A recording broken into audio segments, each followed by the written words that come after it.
फिर और भी ऐसी लेटेस्ट टेक्नोलॉजी की ज़रूरत पड़ती गई और जीवन को हमने बहुत लग्जरियस बना लिया। लोकेशना में लोग हमें बड़ा घर देख करके लोग हमें बड़ा आदमी कहने लगे, बड़ी गाड़ी में चलता हुआ देख करके हमें बाबूजी कहने लगे, बड़े कोट पैंट टाई में देख करके लोग हमें बाबूजी कहने लगे, नमस्ते करने लगे। लेकिन हमें मानवीय गुण नहीं थे, इसलिए लोग हमारा बहिष्कार भी करने लगे। तो उसी चिंता में हमारे शरीर में अनेकों रोग पैदा हो गए और अहम और गहम में हम जीने लगे।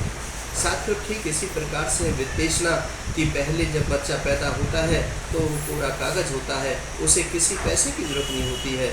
फिर उसको लोग 10 पैसे 5 पैसे देते हैं, उसे टॉफ़ी खिलाते हैं, आइसक्रीम खिलाते हैं, फल लेकर के आते हैं। इसी प्रकार से उसकी तृष्णा बढ़ती चली जाती है। फिर उसके एक छोटी सी गुल्लक देते हैं, उस गुल्लक के अंदर पैसे डालते हैं, फिर बैंक में अकाउंट खुलवा देते हैं। फिर इसी प्रकार से बढ़ता हुआ चला जाता है। जब वो बड़ा आदमी बन जाता है, लूट खसूट करने लग जाता है, प्रॉपर्टी हड़पने लग जाता है और यहाँ तक कि लोगों की जो काम करने वाले होते हैं, बेलदार नौकर, उनकी भी तनख्वाह को रखने लग जाता है। जो अत्याचार कर सकता है अत्याचार करने लग जाता है और पैसा ही सब कुछ समझ करके वो स्विच बैंकों तक पहुंच जाता है, सारे बैंक। लेकिन जब ऐसी बीमारी कोरोना काल आता है, कोरोना जैसी महामारी आती है, अन्य बीमारी जब आती हैं तो पैसा काम नहीं आता है।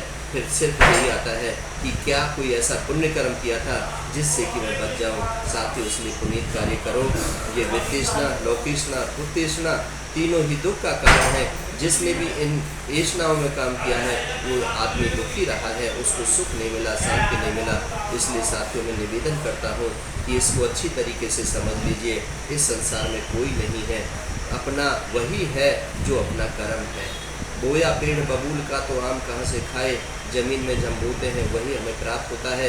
इसी प्रकार से जो हम कर्म दूसरों के साथ करते हैं वही हमें वापस लौट करके आते हैं। हम किसी की इज्जत करते हैं तो वह हमारी इज्जत करता है, हम किसी के परमार्थ करते हैं तो वह हमारे साथ करता है।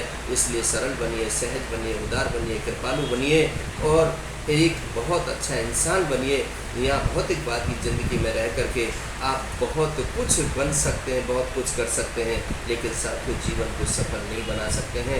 इन सब बातों के साथ आपका शुक्रिया करता हूँ, आभार व्यक्त करता हूँ कि आप मुझे सुन रहे हैं, आप मेरी वीडियो देख रहे हैं, मुझे समय दे रहे हैं, उसका भी मैं आभार व्यक्त करता हूँ। और निवेदन करता हूँ कि इस वीडियो को यदि आपके विचारों में, भावनाओं में अच्छा लग रहा हो, अच्छा ज्ञान प्राप्त हो रहा हो तो अन्य लोगों तक पहुँचाने की कोशिश करना, ताकि उनका भी जीवन सफल हो जाए। इन सब बातों के साथ आपका बहुत बहुत शुक्रिया, बहुत बहुत